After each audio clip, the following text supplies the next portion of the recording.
अस्सलाम वालेकुम everyone, this is D3 8th edition chapter number 5 exercise 5A हम इसका कर रहे हैं। कहते हैं द डायग्राम, थोड़ा सा बड़ा कर दें इसको ज़रा, थैंक यू सो मच। कहते हैं the diagram shows triangle ABC with the vertices ABC। अच्छा, उन्होंने ऑलरेडी पॉइंट करके दे भी दिए। Find the area of the triangle ABC। फिर वही, अगर मैं दो तरीके से जाऊँ तो A के कोऑर्डिनेट्स हमें दिए हैं 2 1 -2 1, माफ़ कीजिएगा, और B के कोऑर्डिनेट्स हैं +1 +1, और C के कोऑर्डिनेट्स हैं 3 4। ठीक है। अब दो तरीके थे, पहले तो था कि आपको ये डिस्टेंस पता हो, हाइट जो कि ये है। एक आसान वाला तरीका मैं आपको समझा रहा हूँ। ठीक है, ये हाइट कितनी है, काउंट कर लेते हैं यहाँ से 1 2 और 3, हाइट दी है 3। ठीक है, और फिर ये वाला डिस्टेंस काउंट कर लेते हैं जो यहाँ से यहाँ तक है, A से B तक का डिस्टेंस है।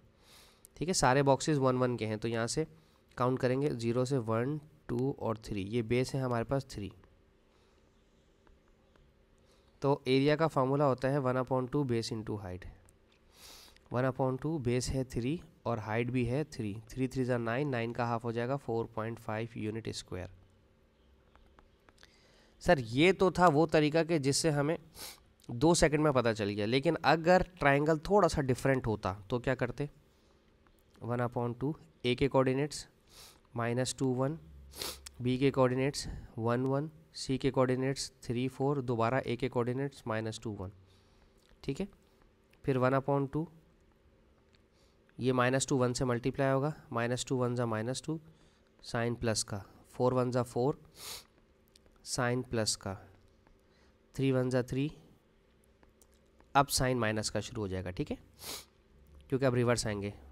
-2 को 4 से मल्टीप्लाई किया, 4 2 ज़ा 8, माइनस का 8 साइन माइनस का, 3 को 1 से मल्टीप्लाई किया, 3 1 ज़ा 3 साइन माइनस का, 1 को 1 से मल्टीप्लाई किया तो 1 1 ज़ा 1। ठीक है, 1/2।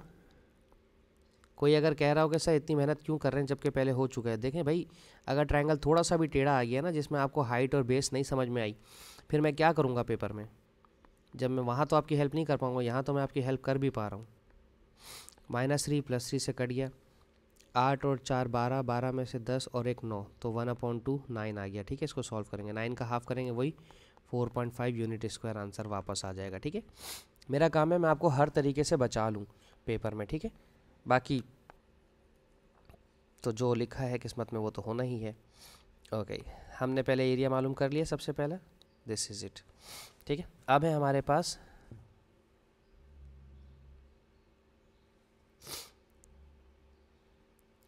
पास है find the length of AC giving your answer correct to 2 decimal place. A के कोऑर्डिनेट्स हैं -2 1 और C के हैं 3 4। A के हैं -2 1,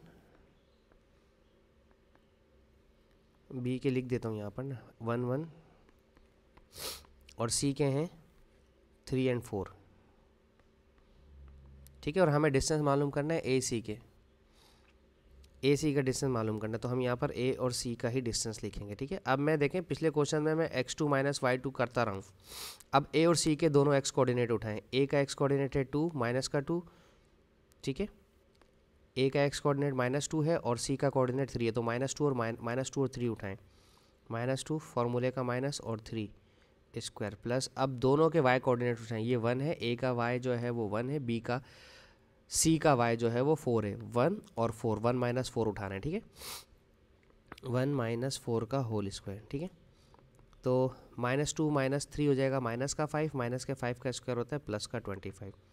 4 में से 1 गया 3, माइनस का 3, माइनस का 3 का स्क्वायर हो जाएगा +9। ठीक है, तो 25 और 9 हो जाता है 34, तो 6 से कम का आंसर आएगा।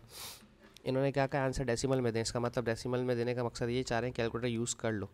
5.8 आंसर आ रहा है। ठीक है, यह आ रहा है 5.83 यूनिट, तो यहाँ लिख देते हैं हम 5.83। ठीक है, ओके।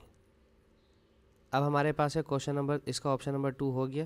अब हम बात करते हैं ऑप्शन नंबर 3 की। ठीक है, given that A B C D is a parallelogram. Oh, parallelogram, A से बी से सी और सी से डी।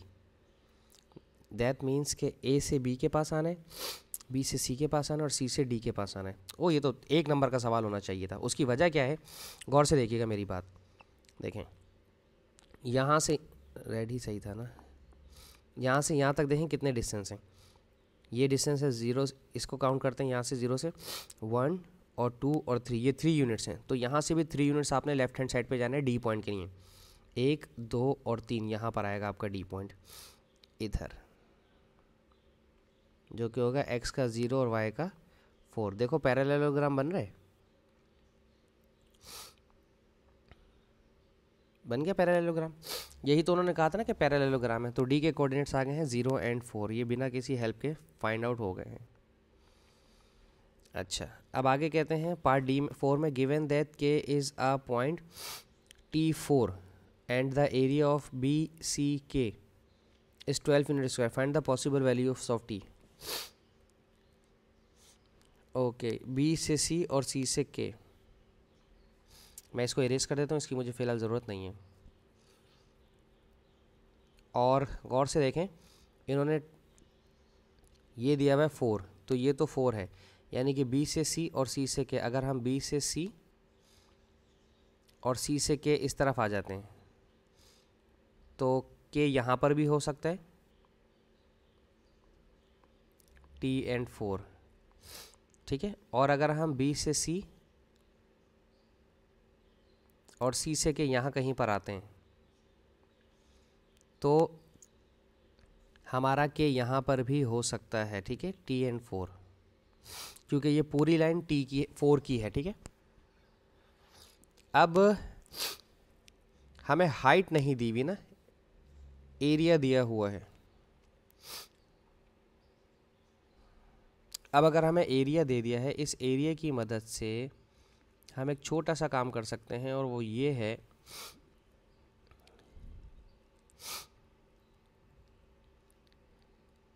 हाइट चाहिए क्या?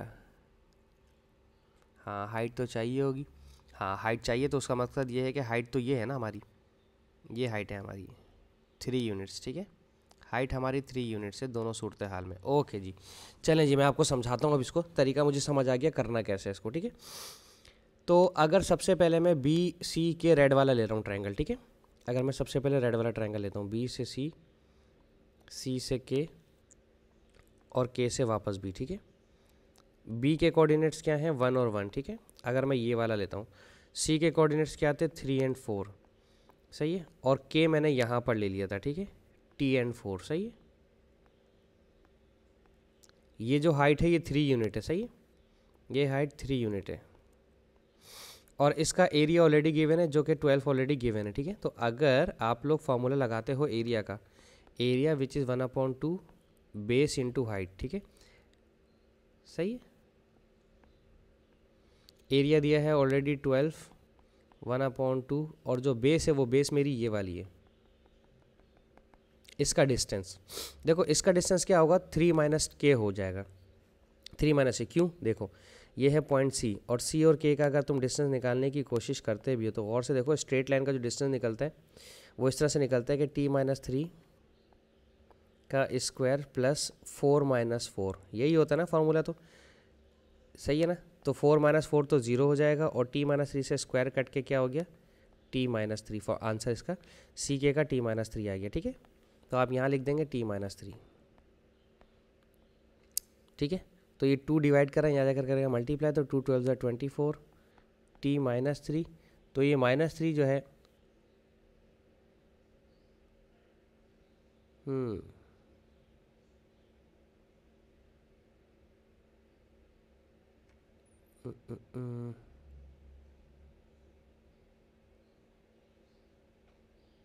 हाइट तो लिखी नहीं मैंने 3 यहाँ पर, sorry, I am so sorry, height लिखा ही नहीं।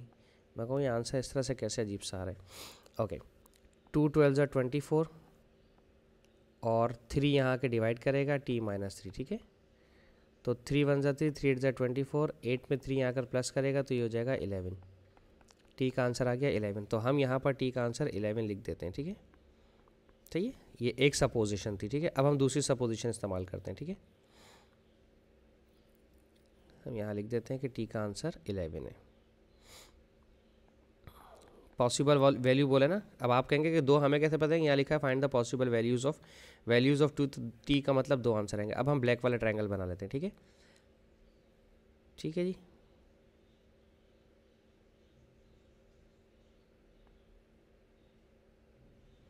बी हमारे पास यहाँ पर है 1 1, सी हमारे पास यहाँ पर है 3 4, और के मेरे पास यहाँ पर है विच इज़ टी कॉमा 4। ठीक है, अब भी सब कुछ वही है, 1/2 बेस इंटू हाइट एरिया हमारे पास दिया हुआ है 12, 1/2 बेस। पिछले क्वेश्चन में मैंने टी माइनस लिया था ना, तो अब मैं t-3 लिया था, तो अब मैं 3 - t लूँगा। ठीक है भाई, ये यहाँ पर चेंज करना है हमने, और कुछ भी नहीं करना, हाइट वही 3 रहेगी।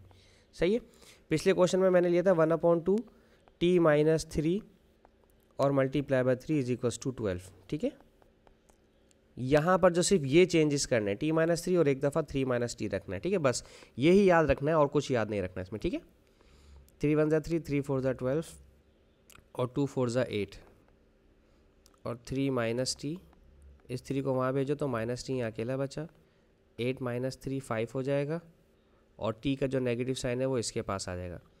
अगर आप बोलोगे कि सर नहीं मैं यहाँ पर भी t-3 ही लूँगा, तो देखो t-3 दोबारा लोगे तो वही आंसर 11 आ जाएगा, चेंज आंसर नहीं आएगा। इसलिए इस क्वेश्चन की लॉजिक ये थी कि एक दफ़ा पॉजिटिव में लेना है और एक दफ़ा नेगेटिव में लेना है। ठीक है जी, तो इसके साथ ही मेरा ये क्वेश्चन भी ख़त्म हो जाता है। t-5 आंसर आ गया, और यही बुक में भी आपके आई गेस दिया हुआ है।